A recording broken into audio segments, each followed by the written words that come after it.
વાત કરીએ પંચમહાલની તો પંચમહાલ જિલ્લાના ગોધરામાં પણ મતદાનની શરૂઆત થઈ ગઈ છે અને મતદાન મથકમાં આગની ઘટના બની છે। શહેરના બામરોલી રોડ પર આવેલી શારદા મંદિર સ્કૂલમાં સ્થિત જે મતદાન મથક છે તેમાં અચાનક આગ ભભૂકી ઉઠી તો આગ લાગતા અફરાતફરીનો માહોલ પણ સર્જાયો હતો।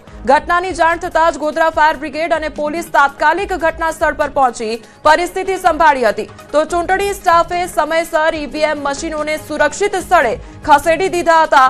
એસીમાં શોર્ટ સર્કિટ થવાથી આગ લાગી હોવાની પ્રાથમિક માહિતી સામે આવી છે તો સદનસીબે દુર્ઘટનામાં કોઈ પણ પ્રકારની જાનહાનિ સર્જાઈ નથી। તો સવારનો આ સમયગાળો અને સવારના સમયગાળામાં મતદાનની પ્રક્રિયા શરૂ થઈ અને તે દરમિયાન આગ લાગવાની ઘટના સામે આવી છે। હવે વાત કરીએ સુરેન્દ્રનગર વિશે પંકજ। બિલકુલ, સુરેન્દ્રનગર જિલ્લામાં મતદાન પ્રક્રિયાનો પ્રારંભ થઈ ગયો। મનપાની 49, જિલ્લા પંચાયતની 32 અને તાલુકા પંચાયતની 173 બેઠકો પર મતદાન પ્રક્રિયા શરૂ થઈ ચૂકી છે।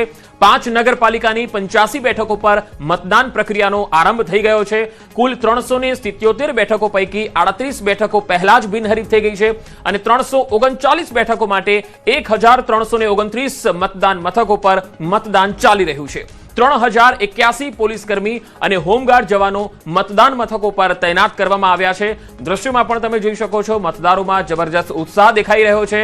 લોકશાહીનો આ પર્વ છે। સ્થાનિક સ્વરાજ્યની ચૂંટણીના જે છે એ અત્યારે મતદાન થઈ રહ્યું છે ત્યારે સવારે 7 વાગ્યાથી જ મતદાન કેન્દ્રો પર મતદારોની ભીડ દેખાઈ રહી છે।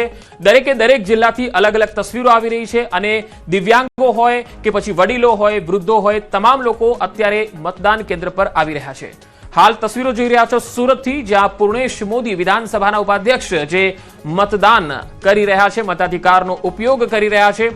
પૂર્ણેશ મોદીની એક અનોખી શૈલી જોવા મળી। જ્યારે તેઓ મતદાન કેન્દ્ર પર પહોંચ્યા ત્યારે ઢોલ નગારા સાથે પોતાના જે કાર્યકર્તા છે તેમની સાથે અને મતદારોમાં એક જાગૃતિ કેળવવાના હેતુથી પણ તેઓ અહીંયા પહોંચ્યા અને તેમની સાથે મોટી સંખ્યામાં તેમના કાર્યકર્તાઓ પણ હતા જેઓ મતદાન કરવા માટે અહીંયા આવ્યા। પૂર્ણેશ મોદીએ કહ્યું છે કે ગરમી હોય કે ગમે તેવી આફત હોય, પરંતુ જે કાર્યકર્તા છે અથવા તો મતદારોનો સુરતનો જે મિજાજ છે એ આખો અલગ જ રહ્યો છે અને તેઓ મતાધિકારનો ઉપયોગ કરતા જ હોય છે, પછી ગરમી હોય, વરસાદ હોય કે ગમે તેવી આફત હોય। તો અહીંયા પૂર્ણેશ મોદીની મતાધિકારના ઉપયોગની આ તસવીર તમે જોઈ શકો છો, સુરતથી આવી રહી છે। થોડી વાર પહેલા જ્યારે ન્યૂઝ 18 સાથે તેમણે વાતચીત કરી હતી ત્યારે તેમણે કહ્યું હતું કે અમે હંમેશા જ્યારે પણ મતદાન કરવા માટે જઈએ છીએ ત્યારે ઢોલ નગારા સાથે જઈએ છીએ અને અમારા સાથે લાવ લશ્કર સાથે આવીએ છીએ અને અમારી સાથે જેટલા પણ અમારા વોર્ડના જે કાર્યકર્તાઓ અને મતદારો હોય છે તેઓ પણ એમની સાથે જોડાય છે। એટલે આ ખૂબ સુંદર પરંપરા પણ છે કે દરેક મતદારોએ મતાધિકારનો ઉપયોગ કરવો જ જોઈએ અને બીજાને પણ જાગૃત કરવા જોઈએ મતદાન કરવા માટે। તો આ તસવીર જે લોકશાહીનો પર્વ છે તેની ઉજવણી ખાસ કરીને થવી જોઈએ અને એ જ ઉજવણી અહીંયા તેમના દ્વારા દર્શાવવામાં આવી છે, કારણ કે તેઓ ઢોલ નગારા સાથે મતદાન કરવા માટે પહોંચ્યા હતા। તેમના દ્વારા એ પણ વાત કરવામાં આવી કે સુરતીઓનો મિજાજ જ કંઈ અલગ છે।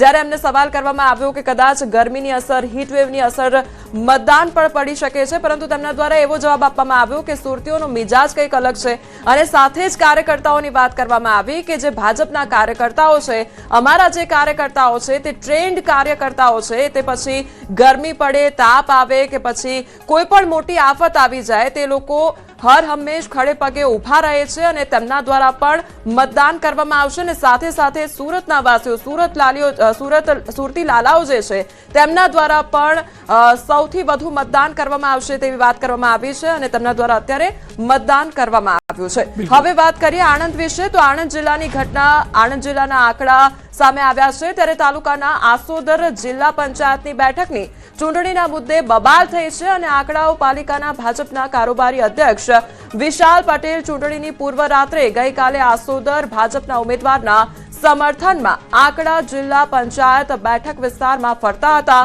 ત્યારે તેમના પર જીવલેણ હુમલો થયો હતો। ઘટનાની જાણ થતાં આંકડા પોલીસ ઘટના સ્થળે પહોંચી વિશાલ પટેલને તાત્કાલિક સારવાર અર્થે હોસ્પિટલ ખાતે ખસેડવામાં આવ્યા છે। સંવાદદાતા જનક અમારી સાથે જોડાઈ ગયા છે। જનક, ભાજપ આગેવાન પર હુમલો થયો હોય તે પ્રકારની ઘટના સામે આવી છે, શું અપડેટ? જે ઘટના આ ગઈકાલે રાતની છે। આંકલાવ તાલુકાની આસોદર જિલ્લા પંચાયતની જે બેઠક છે એ બેઠકમાં આસોદર જિલ્લા પંચાયતના જેને જવાબદારી છે વિશાલ પટેલ, જેઓ આંકલાવ પાલિકામાં કારોબારી અધ્યક્ષ પણ છે, એટલે ભાજપના જે કોઈ ઉમેદવાર છે એના સમર્થનમાં રાહુલ મોચી કે રોનક મોચી એવું નામ છે, ત્યાં એમની સાથે હતા ત્યારે સામે પક્ષે મફતભાઈ મેલાભાઈ નામના ઉમેદવાર અને એના ટેકેદારોએ એમના પર જીવલેણ હુમલો કર્યો હતો, મોઢા પર અને ખભાના ભાગે અને ઈજા પહોંચાડી હતી. સમગ્ર ઘટનાની જાણ આંકલાવ પોલીસને થતા આંકલાવ પોલીસ ઘટના સ્થળે પહોંચી હતી અને કાયદેસરની કાર્યવાહી આરંભી છે. ચોક્કસ વિશાલ પટેલને તાત્કાલિક સારવાર અર્થે સરકારી દવાખાના આંકલાવ ખાતે ખસેડાયા હતા, જ્યાં એમને કોઈ બહુ ખાસ ગંભીર તકલીફ નથી. પણ ચોક્કસ આ ચૂંટણી પૂર્વેની રાત્રિ એક આ ઘટના બહુ ગંભીર ઘટના બની હતી. જી જનક, એટલે હુમલો થવાની ઘટના બની ત્યારબાદથી એ વિસ્તારમાં કયા પ્રકારનો માહોલ છે? આજે મતદાન શરૂ થઈ ગયું છે, જે મતદારો આવી રહ્યા છે તેમનો મિજાજ કેવા પ્રકારનો જોવા મળી રહ્યો છે? ચોક્કસ કહી શકાય કે અત્યારે એ જે આખો વિસ્તાર છે એ ત્યાં પોલીસે કોર્ડન કરી અને જે જરૂરી પોલીસ બંદોબસ્ત ગોઠવી દીધો છે, જેથી મતદાન પર કોઈ અસર ના થાય અને હાલ ખૂબ શાંતિપૂર્ણ. જી જનક, આભાર માહિતી આપવા માટે. હાલ રાજકોટથી એક અપડેટ આવી રહ્યું છે, તેના પર નજર કરીએ. રાજકોટમાં મતદાન શરૂ થાય એ પહેલા જ મશીનમાં ખામી આવી ગઈ. વોર્ડ નંબર 7માં મતદાન પૂર્વે ઈવીએમ મશીનમાં ખામી જોવા મળી છે. મતદાન પૂર્વે નવું મશીન મંગાવવાની ફરજ પડી છે. તો રાજકોટથી આ અહેવાલ આવી રહ્યા છે કે મતદાન શરૂ થાય એ પહેલા જ મશીનમાં ખામી આવી ગઈ. વોર્ડ નંબર 7 થી આ બનાવ આવ્યો છે સામે. મતદાન પૂર્વે ઈવીએમ મશીનમાં ખામી આવી છે, જેથી મતદારો તો મતદાન કરવા પહોંચ્યા, પણ હવે ઈવીએમમાં જ ખામી છે તો કરવું શું? એટલે મતદાન પહેલા એક નવું મશીન મંગાવવાની ફરજ પડી છે. મતદારોએ અહીંયા થોડી રાહ પણ જોવી પડી છે. રાજકોટની આ ઘટના છે. જો કે આવી ઘટનાઓ રાજ્યમાં અલગ અલગ જગ્યાઓએ બની શકે છે, કારણ કે ક્યાંક ઈવીએમ ખોટવાયું હોય એવું પણ થાય છે. ચાલુ મતદાન દરમિયાન ઈવીએમ ખોટવાય છે, ઘણી વખત ઈવીએમ શરૂ જ ન થાય. એટલે એ જ સ્થિતિ છે કે અહીંયા ઈવીએમ મશીનમાં ખામી જોવા મળી.